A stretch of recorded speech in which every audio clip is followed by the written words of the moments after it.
आप लोगों का ध्यान द्वितीय श्लोक, वंदना के द्वितीय श्लोक की तरफ आकृष्ट करना चाहेंगे, जो हमें आपको आध्यात्मिक पक्ष की तरफ ले जाने का प्रयास किया है। कि जैसा कि हम आप जानते हैं कि हर कण कण में महात्मा कबीर का दर्शन है, ईश्वर का वास होता है।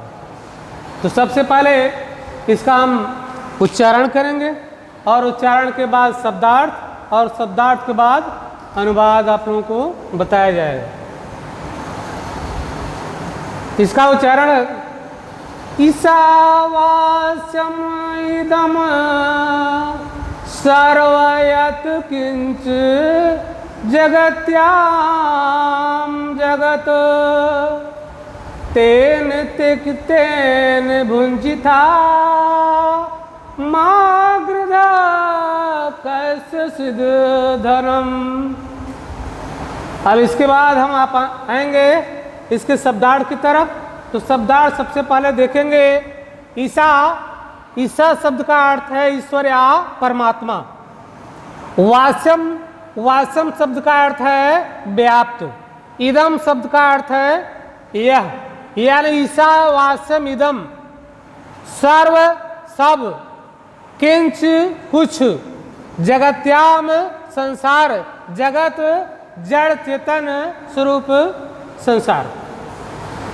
तेन त्यक्तेन, तेन उनका, त्यक्तेन त्याग पूर्वक, भुंजिता उपयोग करना चाहिए, माग्रध लोभ या लालच नहीं करना चाहिए, कस्वित धनम, कस्वित धनम धन किसका है अर्थात किसी का नहीं।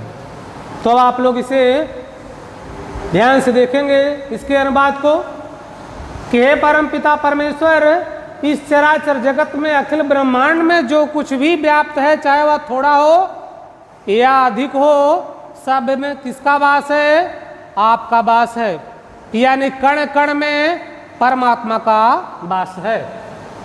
तेन त्यक्तेन भुंजिता, इसलिए प्रत्येक वस्तु का सेवन करने के पहले हमें ध्यान देना चाहिए, त्याग का भाव रखना चाहिए। त्याग का भाव रखना चाहिए क्यों? क्योंकि प्रत्येक वस्तु में किसका वास है? ईश्वर का वास है। इसलिए उसका हमें आपको त्याग पूर्वक सेवन करना चाहिए। माँ हृदय का शुद्ध धनम, माँ हृदय का शुद्ध धनम, यानी हमें लोभ या लालच नहीं करना चाहिए। क्यों नहीं करना चाहिए? कस्य धनम, क्योंकि धन किसी का है नहीं। जब धन किसी का नहीं है, आता है और चला जाता है, तो हमें कभी भी धन के प्रति आसक्ति जतानी नहीं चाहिए। एक बार फिर से इसका अनुवाद सरसर निगाह से देख लीजिए। ईशावास्यमिदं सर्वयत् किंच जगत्याम जगत तेन तिक्तेन भुंजिता मागृधा कस सिद्ध धनम। हे परमात्मा, इस जड़ चेतन स्वरूप जगत में, संसार में जो कुछ व्याप्त है, सब में आपका वास है। इसलिए हमें प्रत्येक वस्तु का सेवन करते समय त्याग का भाव रखना चाहिए, लोभ या लालच नहीं करना चाहिए, क्योंकि धन किसी का है नहीं।